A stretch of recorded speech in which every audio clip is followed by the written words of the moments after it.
Hey, what's up, everyone? Tedrick85 here, and today I'm going to be talking about the USA-Belgium game that happened yesterday. And I don't think I really have to say that the United States did lose 2-1 in extra time. But despite the loss, there are several positives to take from the game. The most obvious one was Tim Howard's performance, which he set a World Cup record of 15 saves in order to keep the Belgian offense at bay until the 93rd minute when Kevin De Bruyne scored, and they added another one with the 105th minute score by Romelu Lukaku. And despite that, the defense held up firm even though the U.S. created very little in terms of offense. So that's one thing you have to look at there. The second thing is Julian Green coming on, making it a very interesting game later on.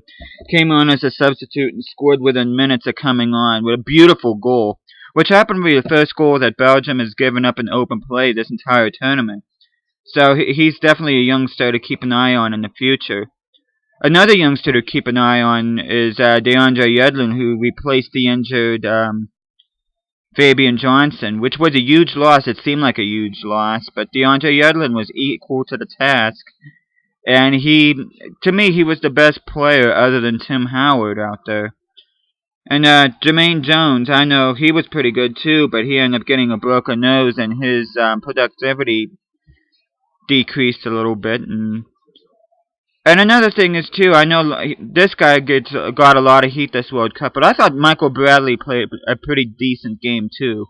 He still didn't show the flashes of brilliance we're used to whenever he was playing in Europe and that, but he definitely made some plays in there that definitely made things interesting towards the end and that. But it just amazes me we didn't get to see like Josie Altidore come on there. I know there was a big thing made out of him whether or not he was going to play, but he ended up not playing at all. And another person I would have loved to have seen out there would have been Mix Diskerud or even Aaron Johansson. I think they probably would have made a difference. But despite this, overall, you have to give Jurgen Klinsmann a passing grade as head coach because you'd look 4 years ago, they played not great against England, kind of sauntered around versus Slovenia, got the 2-2 draw, and then they barely beat Algeria in order to make the round of 16 4 years ago. But this year, they stood toe-to-toe with three of the toughest opponents they could ever get for in Germany, Portugal, and Ghana. And they gave it right to them, and not only did they give it to them, but they managed to progress out of the group, leaving Portugal and Ghana packing their bags and sending their flights home. But, yeah, I don't feel pessimistic whatsoever. Yes, it was a tough loss, but this program has gotten a long way, and just imagine how many more youngsters are going to be able to be available to this team. And come 2018, could look at a possibility of seeing the United States as a quarterfinalist in the World Cup. So, again, I hate being repetitive. Yes, the loss sucks, but things are looking very bright for this team. They really are, and I can't wait to see what they do 4 years from now.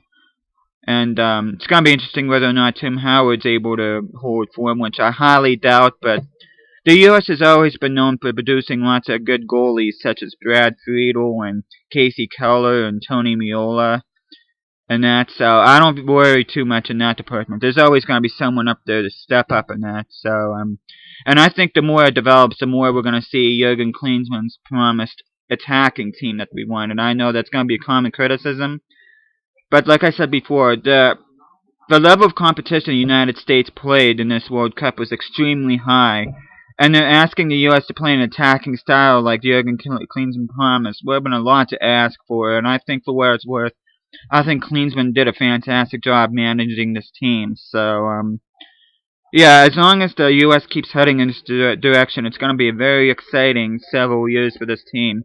I know that between now and then is the Gold Cup, which they have a chance to not only win the Gold Cup again, but to clinch a spot in the Confederations Cup. So that's got to be another thing to look forward to. And that's pretty much it. Yeah, like, I'm going to watch the rest of the World Cup. I'm going to be bummed that the U.S. isn't going to be in it, but at the same time, I can go to bed at night knowing that the U.S. gave everything out there. I know on ESPN FC, James Tyler and Ian McIntosh, who are both British, saying out of their own mouths that they wish that the England team played with a tenth of the spirit that this American team did, because they really did pour their heart and soul out in there, and see them lose like that was tough. But things are just going to look up from here, and I think every American soccer fan should put their heads to rest knowing that this team tried their absolute best, and that there's only going to be better things that come out of this. So that's pretty much it for this video. I'm going to keep covering the World Cup and that. I know I'm going to be beginning my Legend of Korra vlog here pretty soon, and I'm going to be continuing my Metroid and Super Mario Brothers walkthroughs. Possibly start another walkthrough too, but or should I say playthrough rather. But yeah, so thank you for watching and listening to what I have to say. Don't let this loss diminish your interest in soccer. I know there's plenty of exciting World Cup action to go along, and I'll certainly be watching. And thanks again for watching, and I'll see you again next time.